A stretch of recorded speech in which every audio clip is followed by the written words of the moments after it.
Okay, we are live. 40 points, Mr. Restano. 40 points. Oh yeah. Oh man, that was fantastic. This feels good on so many levels. Yeah, I don't. It's something that here we are this early in the season, and we actually have. I mean, we're in first place. Yep. We played a meaningful game, and I know it's early, but I mean, I can't even remember the last time we played a meaningful game this early. No, and as we were talking earlier, you know, in the pregame show, how important this was. Both you and I were so nervous about this one too, because it was like, God, if we go 1-3 with this stretch coming up, it's gonna be painful. Yeah. And then we come. All right, where are you at, Mike? Well, which Mike are you talking to? We got two of them here. Steve T. Baker dropped a 40 bomb on him. I'd almost say Nick Chubb dropped a 40 bomb on him. Coral Ross, Jarvis and Chubb put on a show today. I agree. General Patton, let's go Brownies. Yes, let's go. Oh my God, Zilla, Baltimore. Who? David Evans Smith. Good day, lads, from an Aussie fan. All right, good day. Well, it's Browns victory, and I'm just gonna open up a beverage because we're gonna be enjoying that on stream here. Got some Crown Royal in here. All right, very good. I've got my Lagunitas IPA. Yes, cheers. Cheers, Mike. That's right. You know what I should do? I should go get my, I got a Flying Dog Fear Pumpkin, and as you know, Flying Dog is out of Baltimore, so I should get that and toast to Baltimore for letting us have that win. Oh, God, that was great. That was so amazing. I got to tell you, I literally, as funny as this is going to sound, I had heart palpitations throughout the first half to the point where like I had to get up and I had to walk away. I thought this is ridiculous. It's a football game, but I mean, passion is passion, right? Yeah, my daughter was awake for like the first, like my youngest daughter, the baby, she was awake for like the beginning of the first half, and then so in the second half and all this stuff is going on, she goes nuts. All right, my dad's calling in. Let me see if I can get this. Dad, we got you live on the post game show. How was it? How was the game? It was great. Yeah? Driving home, trying to talk and not get in an accident with my friend Steve, who is a avid Baltimore Ravens fan, season ticket holder. We sat in the end zone, and if there were 100 to 200 people around us, I was the only Browns fan? The only one. The Nice. fans couldn't have been any nicer. A couple of guys in front of me that when the Ravens made a nice play, they turned around and wanted a fist pump. And then when the Browns made a nice play, turned around and made them turn around, and they had to give me a fist bump or a pinky rub or whatever. All right. in exchange, and you could have heard a pin drop when Chubb made that 88-yard run. I'm assuming. All right, so I have Mike Restano on right now. Mike, you were at the Tennessee game when Derrick Henry did his giant run. How do you think the Ravens fans felt when Nick broke that off? Oh yeah, the air was out of the stadium, and like your dad said, I mean, you could hear a mouse in the bowels of the stadium at that point. That's how silent. Wow. At that point. Yeah. So Dad, I can't hear him. Yeah, no problem. Dad, at what point did the Ravens fans start leaving the stadium? Right after that run. Okay. Right after that run, Steve and I looked at each other, and the people that were in our section started to leave, and we sort of were, hey, it's not over. They have time, they have the ability to come back and whatnot.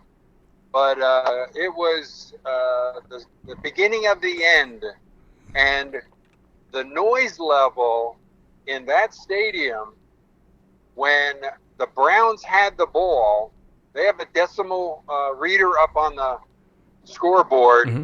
and it was 92 to 93 decibels, which is really deafening. I had to put my fingers in my ear whenever the Browns had the ball and it was third down. Yeah. They just turn it up 2 notches, and you can't hear yourself think. They're yelling, screaming, banging, and Baker did a pretty good job. There weren't too many false starts, that type of thing, because every third down, they didn't do it so much on first and second, but third down, they get everybody up. And when we jumped, we flinched just before Chubb's run, Mm-hmm. and we got moved back to the, I guess it was the 12-yard line. The noise level was deafening. I mean, they were just screaming, and I had my fingers in my ears. And when Chubb broke the corner and turned up, and it looked like, we were looking straight behind him, so I couldn't see whether anybody had an angle on him. Mm-hmm. But it looked like he had cleared the last guy, and with his speed, unlike the wide receiver who got run down, Ricky Seals. Yeah, he ran out of gas, and the corner ran him down and kicked him out around the 12 or whatever it was. Nobody was going to catch Chubb, and you looked at it on the replay, and you could see he had the guy beat by 5 yards, and Yep. he was flying, just like the last year when he ran 92 yards. Yep. This very reminiscent. Very reminiscent. Excellent. Well, Dad, this is great. We will, guys. We're gonna be. Dad, are you available tomorrow to do a Monday wrap-up show? Sure, absolutely. All right, guys. So I'm gonna let my dad go. Dad, go Browns! I'm glad. I gotta say that it had to be because you were there, because you were the one Browns fan in the stadium, rocking and rolling. So there were other Browns fans. A lot of people fist bumped me while getting beer and going to the bathroom and in the concession area. A lot of Browns, but they weren't in my section. Oh, okay. I was the lone voice in the wilderness in my section, but they were very nice to me. Beautiful, beautiful. Well, classy Ravens fans, I appreciate that. Not murdering my dad. But we will be live. I will be back with my dad tomorrow night. So we're gonna we'll get his thoughts on the game once he's had some time to sit back and sleep on it and absorb what we just absorbed on TV. So we'll get you his thoughts. So Dad, thanks for calling in, and go Browns. Take care. Go Brownies. All right, see you, Dad. Browns. So That's great. Your dad touched on something which sort of made me happy, because he said on third downs their decibel reader was between like 92 and 93. Yeah.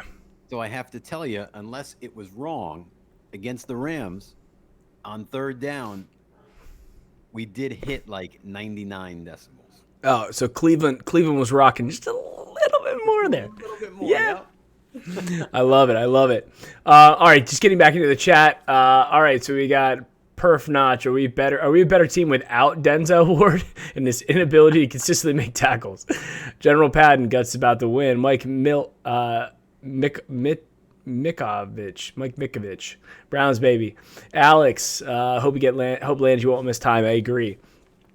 Horde relations. The injury list will be long this week. Glad we didn't play till Monday. General Patton, Landry, and Chubb were just too much today. It's about time. Like Landry had just been held back for so long, and I think that, and this is what I had predicted all year. So I had drafted Landry in all of my fantasy leagues. I hadn't played him yet because I just had honestly like just a little bit better talent out there, and he wasn't really doing very much. And I predicted, I was like, at some point when he gets loose, they're going to be focusing all their attention on Odell.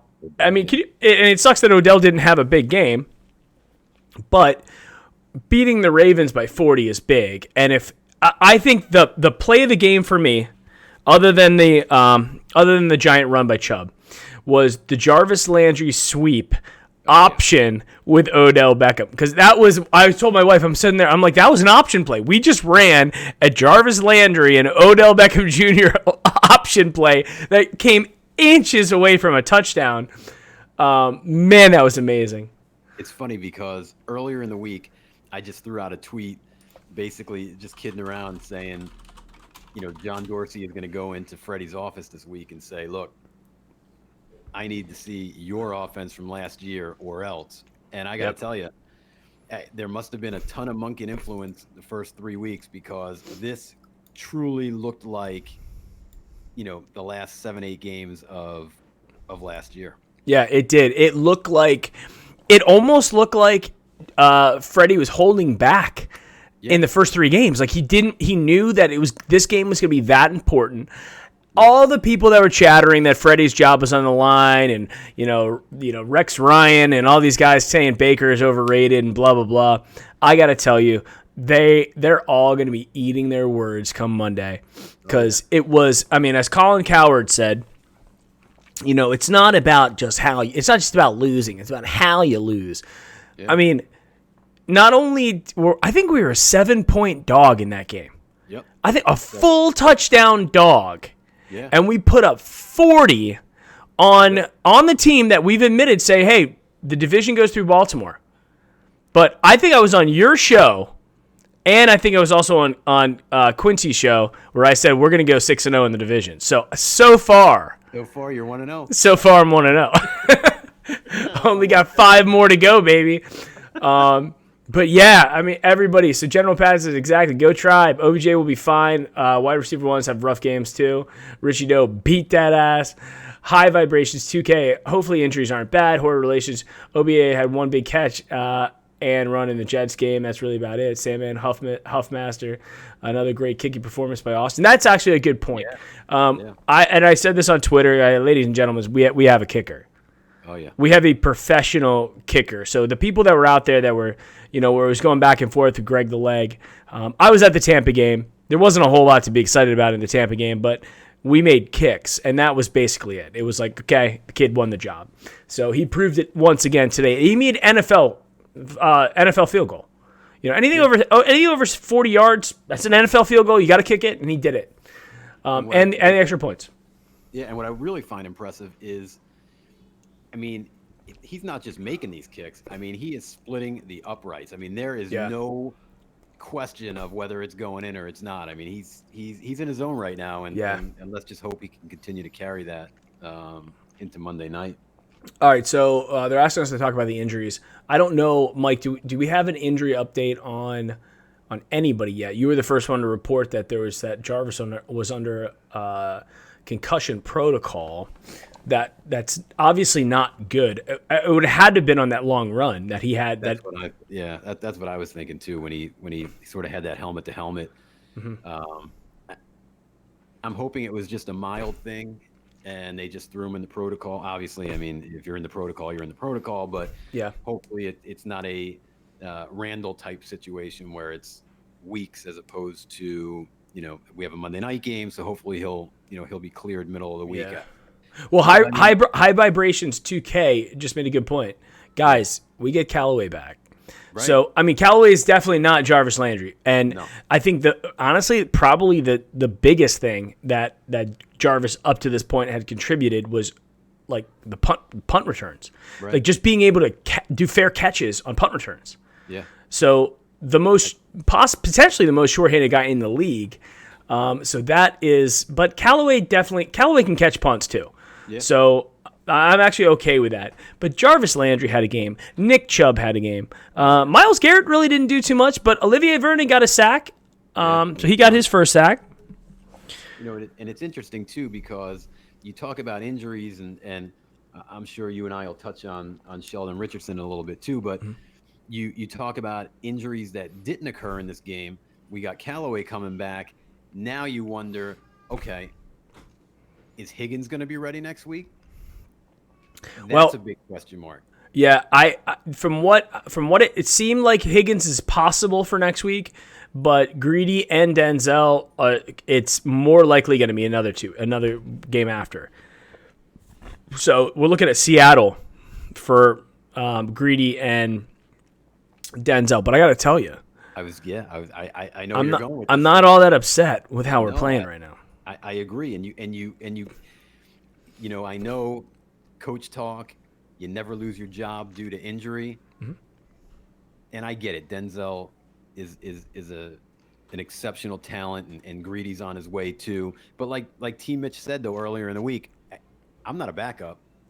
We flip flop on possessions and whatnot. But I mean, you got TJ Carey, T. Mitch. I mean, past couple of weeks have really played well, and we talked about it earlier in the pregame show.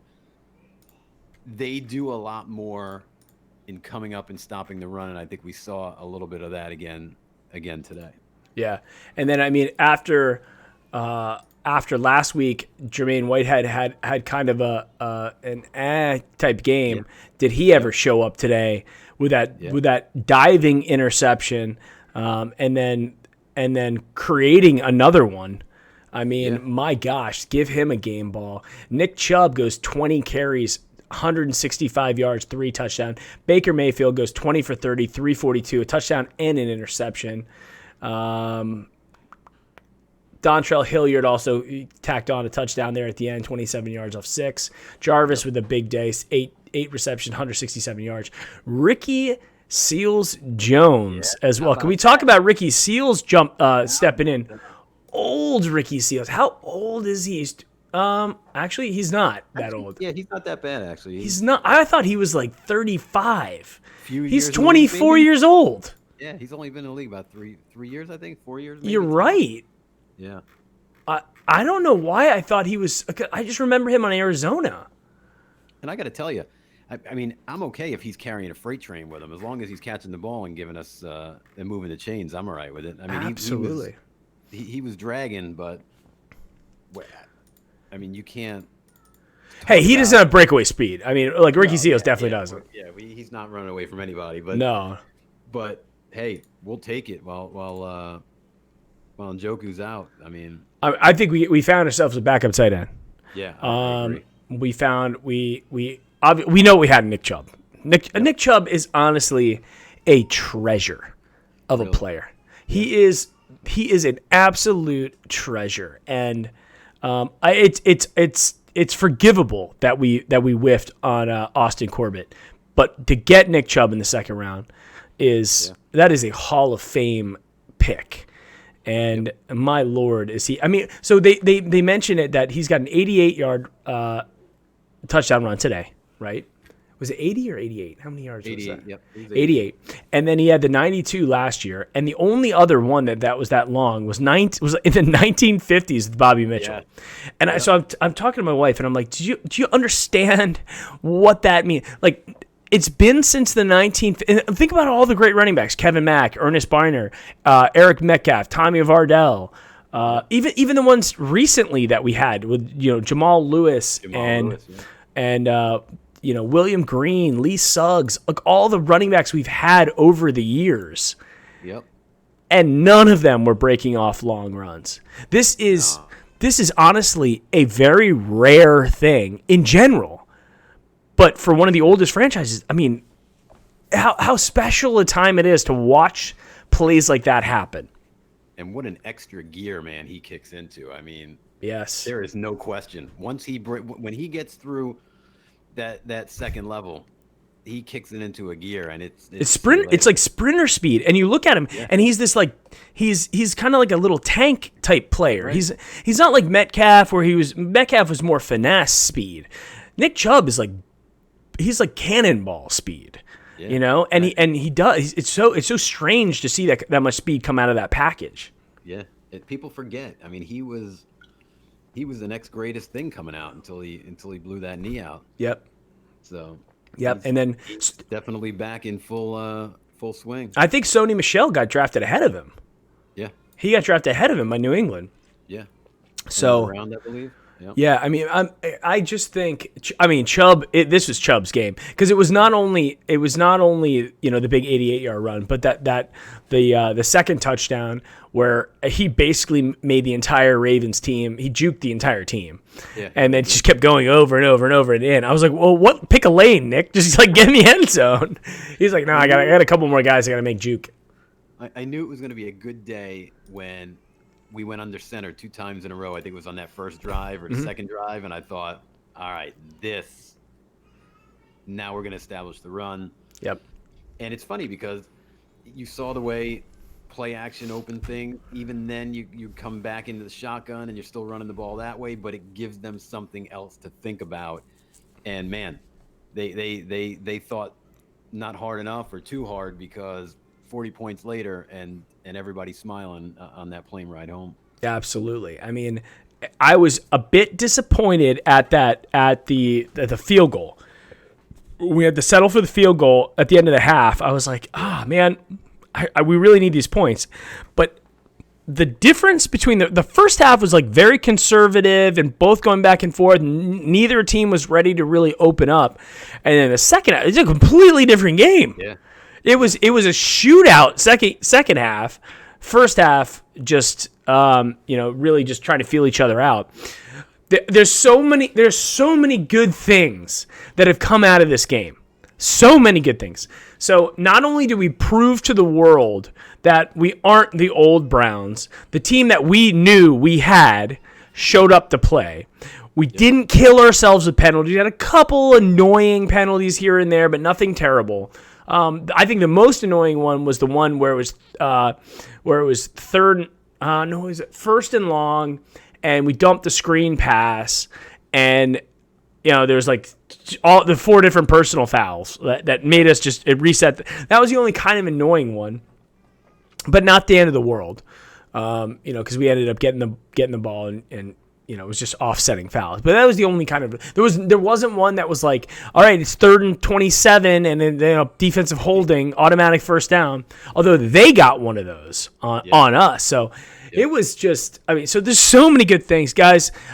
We are going to be doing a homage t-shirt giveaway here in a little bit, so everybody is on. If you want a free t-shirt, it's super easy. I don't do anything crazy. You just pick a number. We're not going to do it yet, but we will do it at the end of the stream, so everybody hang on tight. You're going to have probably a 1 in 70 chance. Right now we had 70 people concurrently on stream right now, so 1 in 70-ish chance of winning a free t-shirt. So guys, the other thing that we're really positive, our defense showed up. We got turnovers. We stopped them when we had to. I was a little bit nervous when they kept running the ball literally right down our throat over and over and over when it was still a game. Yeah. I was nervous about that. And I told my wife in the beginning, I was like, if we can just get up, if we can be up a little bit, then Lamar's going to have to pass, right? And honestly, he's as advertised, to be honest. He is he's not Michael Vick. Michael Vick could throw the ball. Michael Vick could throw. Randall Cunningham could throw. He is a running first quarterback. Yeah. Did you see the one stat where they had the running backs, like the 2 running backs of Lamar, and they were like first? And I'm like, You're looking at 3 running backs. That's why. Right. So Lamar is as advertised. So we got up and we forced him to pass, which created the opportunity to get interceptions and knock him around a little bit. How about the big guy, huh? Devereaux Lawrence. Yeah. Well, he came back because he had a bad play earlier. That I think he had a penalty earlier, so he came back, and that really sealed it. My dad was saying, he's like, the fans were leaving when they looked up after that interception, they were all gone. But I sat there and I was like, you know what? To be honest, it's really it was a 2-score game before that because they basically gave us the ball back when Lamar missed the tight end because it was an out and up, right? And he threw the out. So when they gave us the ball back on their 30-yard line, I'm like, you just gave us the ball back in field goal range, and we're gonna go up 3. It's gonna be a 3-score game. Yeah, I thought it was early for that personally, but I did as well. I thought that was being a little bit aggressive. Now, if you're gonna have that play, because I thought it was like 3rd and. I think it was 4? I thought it was 3rd and 4 as well. Right. So 3rd and 4, you can do so much, and you're running the ball at us all game and doing great. Why are you putting it in Lamar's arm? Why not why not do like a play action bootleg designed run on that play? I agree. Yeah, I mean, like you said, I mean, that second half, it was a little bit worrisome because, I mean, it was like line up, run it down our throat. Yep. Line up, run it. I mean, it was over and over. They were getting 7, 8, 9 yards a clip. Yes. Yeah, and I'm right down. That's what I was saying. I'm like, why? Unless they're allowing that soft area in the middle of the field for some reason. Right. I know that we were playing a little bit soft and allowing them to eat up clock. Because going into from the 3rd quarter to the 4th quarter, that first drive where they came down and drove down, they ate up. I think it was over 6 minutes because they ate up a minute in the 3rd quarter and then 5 minutes in the 4th. Yeah. And I'm like, that is a lot of time that it took them to score there. Yeah. And I was like, if we could score one more time, like this thing is over. And then we ended up scoring like 3 more times. But my Lord, was that ever? It was scary. It was so scary. It was a typical Browns first half where we're like on edge. It could go either way. I'm screaming at the TV on the penalties. I'm going nuts, losing my mind. And then second half, I mean, and you really think about it, in the last 10 years, how many great wins have we had like today? How many wins like today that mattered? I got to tell you, Mike, you just made me laugh to myself because I'm sitting there. Obviously, my wife's on one end of the couch, and then my 2 kids are on the other side. Mm-hmm. And I mean, since they were able to talk and understand, what football was, the only thing they've known is me screaming in anger and essentially pissed off on Sundays. Yeah. So it was just comical for them to look over and go, "We're gonna win." Yeah. I said, yes, we are. Yes, we are. It was over with 5 minutes left. We were in victory formation with 5 minutes left. Yeah. I mean, yes, I know that feeling because it's almost like I don't even know how much, like, how excited I'm allowed to get, right? I don't know because I'm like, we just got another reception. What do we do? Like, what's going on here? Oh my God! To be honest, it's a division win. We're at top of the AFC North right now. First quarter of the season's over. We have 2 wins. All we really need is one more. So if we can squeak out a win between San Francisco, Seattle, and the last one's New England's after the bye. Is it? Yeah, it is after. Is there one? Oh, Denver maybe. That's after. That's after, and I used to have it on my screen. So we got Niners, Seattle. Then the bye. Yeah. Then the bye. Yeah. Then New England. Then Denver. So we're at San Francisco, West Coast game. Winnable. So we played well last year when we went to Oakland. That was a winnable game if we didn't get screwed by the refs. Seattle, I think, is a winnable game. I think it's gonna be tough, but it's a winnable game. Yeah. And I think we proved again now just against Baltimore. It's a playoff team, right? So nobody's gonna talk crap about this. A winning team, right? Right. So winning record, playoff team. Then we got Seattle. I think they're beatable. I think it'll be a tough game. New England. You know what? I was talking to my dad. He's like, you know what? The Patriots. They're not gonna go 16-0. Right. They gotta lose a game. Why not us? Why not that one? Right. Why not us? Maybe Belichick throws us a bone and it's like, all right, we'll put in the backups. It's still crazy to think that, and again, he passed for 342, but you're talking 40 points. Baker only threw for 1 touchdown. OBJ he had that catch at the end of the game. Yeah. For you to score 40. And OBJ not even be, of course he was a part of it because he's drawing coverage, whatnot, but to be a part of it in the terms of yardage and touchdowns, sky's the limit with this team.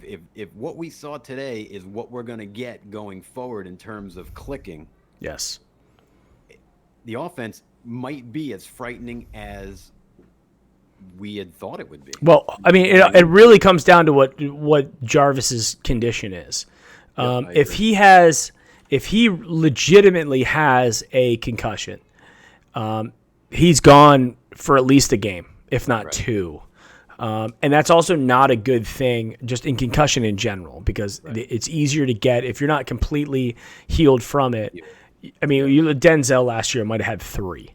I mean, and that's, you could only have so many in your career before like CTE is like legitimately going to happen. Yeah. You know, and it's just stupid.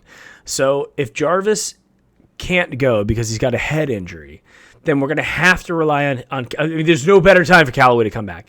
Higgins, I know it's a knee problem, but it would be great if we really need Higgins at 100%, right? We're also, what it is. What did he do to the knee? They never, and they don't have to, and I get it. Mm-hmm. They don't have to tell us exactly what the injury is, except for the fact that it's to his knee. Right. But I mean, it's been weeks now, so you wonder, was it a slight tear of maybe the MCL? I mean, you don't know. I mean, I'm speculating, but it was something more serious than we even thought at the time, I guess. Yeah, I think that, I mean, the good thing is he's up and walking around. There's no brace, there's no crutches, there's no nothing like that. He's standing on the sidelines. So it lends me to believe that it's something he's going to come back from. Yeah. But I mean, and Ratley he's a decent receiver, but he should have caught the pass from OBJ, the long pass. And that was almost like one of those, it was one of those momentum shifting plays. We catch that pass, this is a whole different ball game, and Baltimore might have given up a long time before that. You're gonna laugh because when that ball went through his hands, I don't know why, but the first thing that came to mind was Perryman would have caught that. Yeah, he probably would have. You know, that's what he does. That's like the only thing he does is catch those. That's what I was thinking. And you know what, Perriman, I know that he asked to be let go find another role, but man, I mean, what a bad move. Because if we had Brashard Perriman on this team too, I think he just looked at the receiving core with Jarvis, Odell, Callaway, Higgins. So he's 5, right? But right now we're playing 5 and 6 guys. Yeah. Right. So I mean, he would be playing absolutely and contributing. Yeah. But he would have been that guy today. I guess that's not what he really wanted. So you know what's I don't want to say surprising because is it a little surprising? Yes, but I mean all along we've been hearing, the offensive line hasn't been great, but it really hasn't been so much their fault as it's been the Baker's play or the play calling. And I mean, you look today, the offensive line played great, and Baker was stepping up, trusting them, and you see the results. I mean, and I don't know if you have his stats there besides the 342. I don't know what he was in terms of attempts and completions. Who, Baker? Baker, yeah. 20 for 30. Yeah, I mean, how do you argue that? 20 for 30 for 342 versus Lamar Jackson, 24 for 34 for 247, 3 touchdowns, 2 interceptions. That there's some garbage stats in there though. Like, let's be honest there. It's weird because it was almost like somebody took last year's Browns offense, grabbed it, and then drug it all the ways over and dropped it today. And I mean the way he was stepping up in the pocket, everything to me looked just like the end of last season. It was bizarre for me. There was creativity in there. Yeah. There was confidence. There was running, solid running. There was a whole lot of good stuff that happened today. Really And we got a lot of breaks. We got a lot of breaks with the interceptions. Those are easily. I mean, defensive linemen drop interceptions all the time. Safeties drop interceptions all the time, and those were athletic plays that did really well. But To me today, we played as a team today. We didn't play. It wasn't like, oh, we got to force it into OBJ's hands or he's not going to be happy. It wasn't that, okay, we got to get Myles Garrett's got to get a sack or we're not going to be happy. Like we played, and they didn't run it at Myles at all. Like they made and Lamar he's not the typical quarterback that Myles is gonna give problems to. Because he's that squirrely guy. You're going to get sacks by like Schobert and, Demarius, right? You're going to get those guys. You guys are going to be sacking him. Right. So, but yeah, I mean. Would you say the turning point of the game or a key point in the game had to be stripping Ingram on the oh, absolutely. On that fumble recovery, rather. I mean, that really was where we turned the corner, if you will. Was that Ingram who got stripped? He was the one who fumbled it? Okay. Yeah, that was Ingram. Yeah. I can't remember who did it though, or who caused it. I don't remember. I think it was one of the D linemen, if I'm not mistaken. Yeah, I'll have to go back to that. I'm just looking at the box score where they don't. Unfortunately, we're not going to give me like forced fumbles. But yes, I absolutely agree because that was a dangerous part in the game. That was still very much in it. Yeah. And they were driving it right down, and I'm like, and when he popped that out, I was like, that's what happens. If you're going to run the ball into traffic every play, you're risking that. You know that just by playing Madden. You run the ball every play. Eventually, there's going to be a fumble just because stats, right? Yeah. Statistically, you're more likely to do that. So, I think that was a major play because looking back at the box score, it was 7-0 at the end of the first. Yep. Then it was 10-7 at half. We come out, put on 14 in the third to their 3, and then 16 in the fourth to their 15. I also think a turning point, it could have gone either way, when they did that 2-point conversion and made it. Myles jumps off sides, basically gives them a free 2 points. So I think that very much was still they were in the game. And to Baltimore's credit, they really didn't give up. I don't think they gave up. They played hard, but it was more that we just kept piling it on. We scored 30 points in the third and fourth quarter.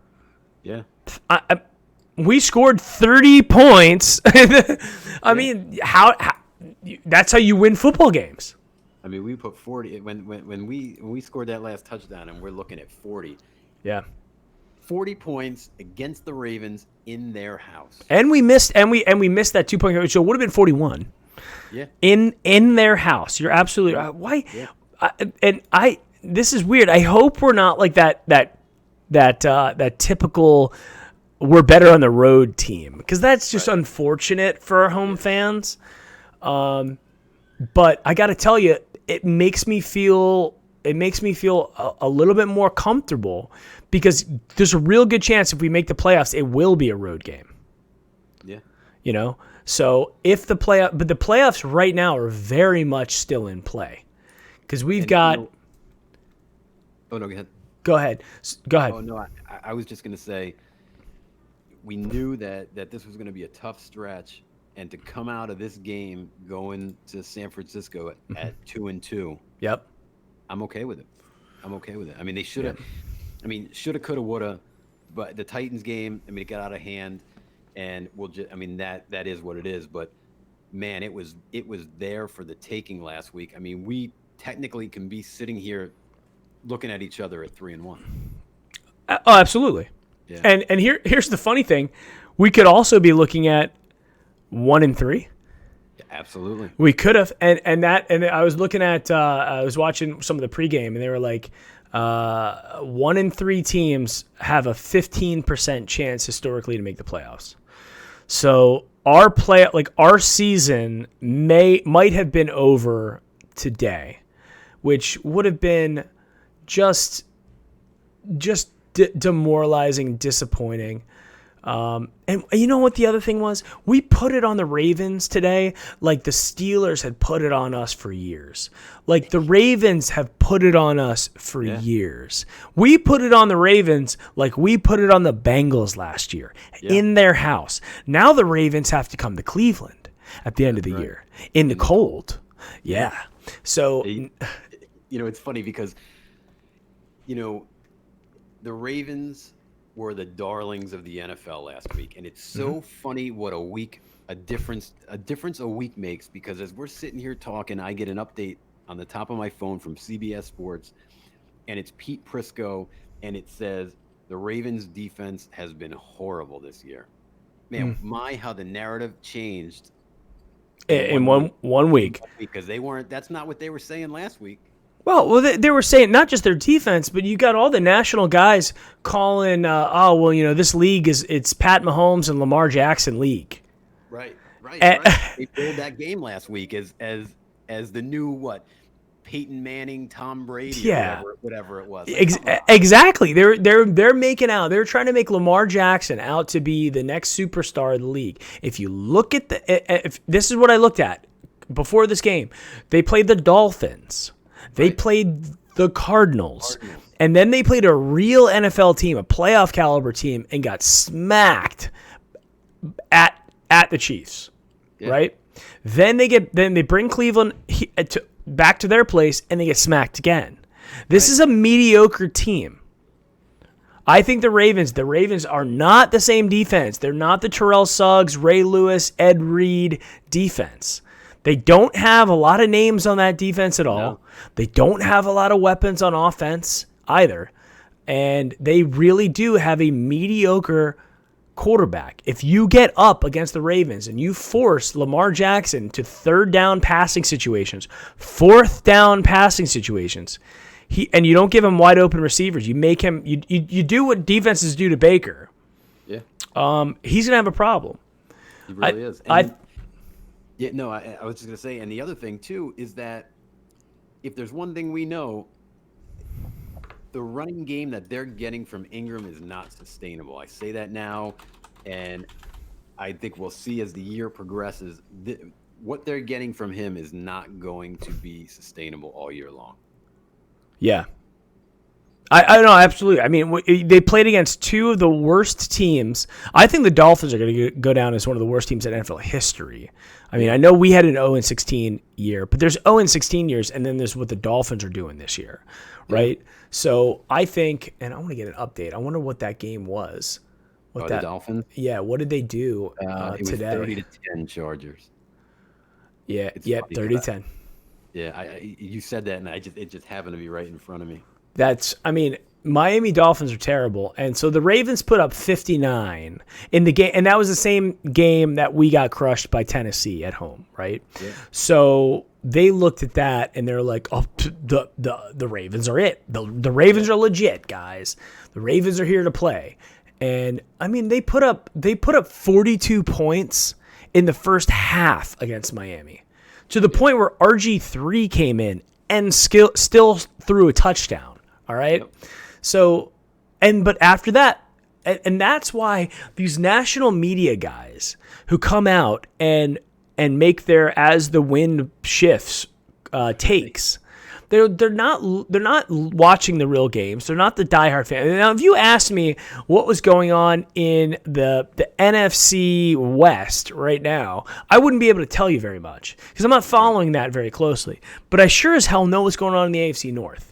Right. And I didn't believe anything they were saying. I didn't believe anything they were saying about Freddie and about Baker. Now, there were some legit criticisms because it wasn't what we had expected, right? But there was still, I'm not ready to give up on these guys.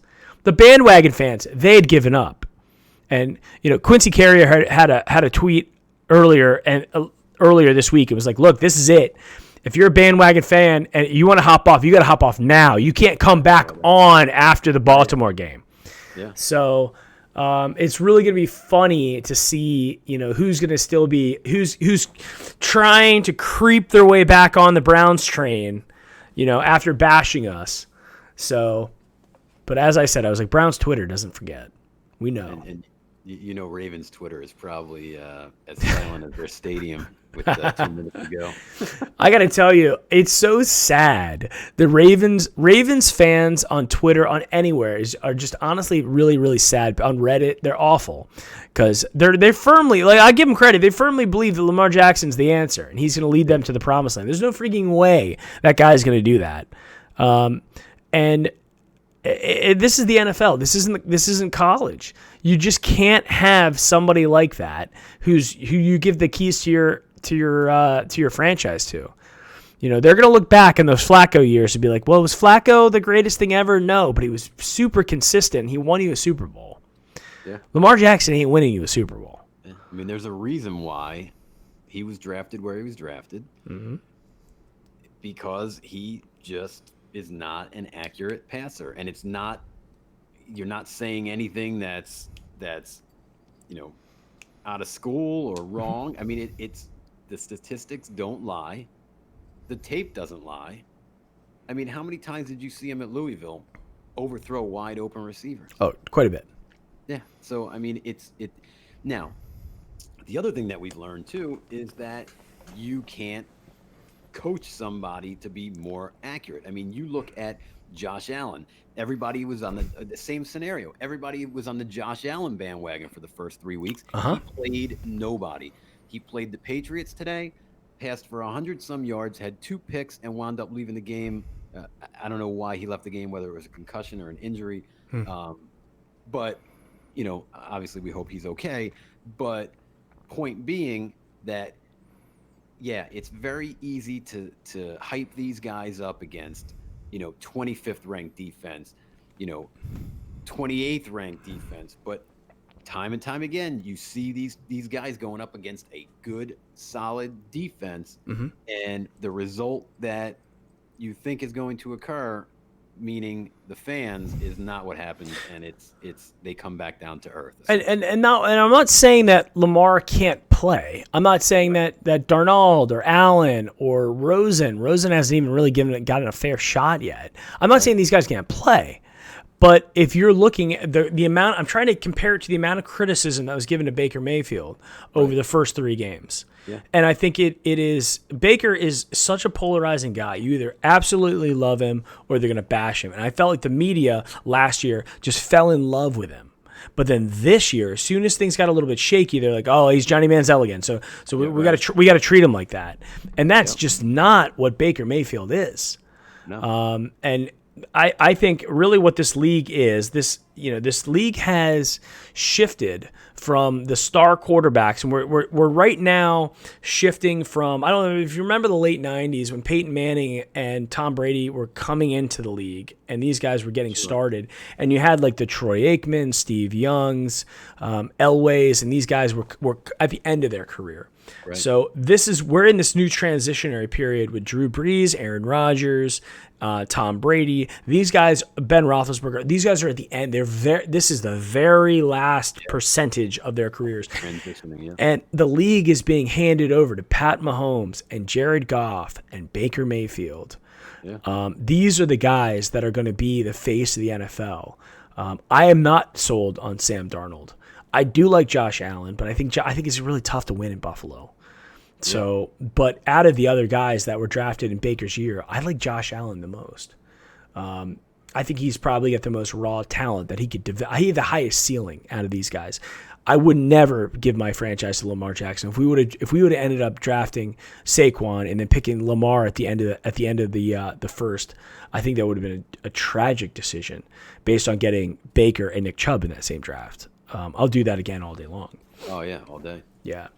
So, all right, guys. Hey, we've been at it for 48 minutes. So we are now to the point. We're going to do the homage T-shirt giveaway. Everybody who's in chat right now. So I'm going to be like, type your number from 1 to 100 below. Chance to win the homage T-shirt. Okay, everybody who's in chat right now, I just did a post in there. Just type a number between 1 and 100. I'm going to put my number in right now. Okay, my number's in. So hands off the keyboard for me. And as soon as we get through as many people as possible, all I'm going to do is hit enter or click. I actually have to click. So I tried to hit enter last time and it didn't work. And I'm like, I'm just clicking. I'm not changing my number. My number's literally it's in chat right now. I'm not going to change it. So everybody just go ahead and type your thing in there. Okay. We got all many people going in there. All right. Keep going. Kyle. Is it at the point where you're looking at these numbers and you're like, oh, I see one that came through that might be? Maybe. If you put more than one number, you're disqualified, or I'm going to take the first one you put in, so don't put more than one. Kyle, I'm going to take your first one. I'm not going to give you a chance to get like every number. What do you put, like 4 in? He's putting like he's 8, 14. No. If you put more than one number in, you're disqualified. Okay. Seems like everybody has now gone. I think everybody's had enough. I would say this is like probably fair, right? That everybody's had a chance to put in their number at this point. Yeah. Okay, the winning number is 80, and the first person to put in 80 was Jarvis Landry, huh? Janro and Janro. Both you win. Okay, Janro. Janro, send me an email. Just browniepostgame@gmail.com. Send me your contact information, and we'll get you that free homage T-shirt of your choice. Very nice. Yes. So congratulations on that, guys. This has been an amazing weekend. It really has. A lot of stress, but we came through big time, which was great. And I really appreciate everybody who joined us for the pregame show, the postgame show. I'm going to be doing one with my dad tomorrow night. So if everybody can come back tomorrow night, maybe we do another giveaway tomorrow as well. But I appreciate everybody being here. I mean, I'm gonna enjoy the rest of my Sunday. And Mike, thank you very much for joining me for not just the pregame, but also the Brownie postgame show. No, thank you for having me. I had a blast. I mean, and we were worried, but we had a feeling that we would be pretty jovial here together at the end of it. So, cool. I mean, what a great time I had. I'm so happy that you had asked me. Yeah. And to package it all together with a win, I mean, there's nothing more. I mean, perfect. Yes, absolutely. It was an amazing game. Just happy for the city of Cleveland, happy for Browns fans everywhere, happy for Freddie and the team and Baker, and everybody showed up today and just beat the lights out of the Ravens like we've wanted for so many years. This was a personal game. It was an important game, and we made it happen. So, yes, very, very good stuff. All right, guys. The Dirty Bird wings. Yes, we just beat him down, clipped him. All right, guys. Thank you very much for joining us for the Brownie postgame show. I am at Mike Killey, so follow me on Twitter. Also, follow Mike Restano at Bonzo1273. Also, stay tuned with him because he's got his own podcast that's coming out soon. So hang in there on that. Go to homage.com. Use the promo code Brownie. And save yourself 15% off. So everybody who didn't win, Kyle, I know you're upset that you didn't win. You can still save 15% off. You're going to buy something on Homage, but just using the promo code Brownie at checkout. And yes, I'm just going to say it. Go Browns. Go Browns.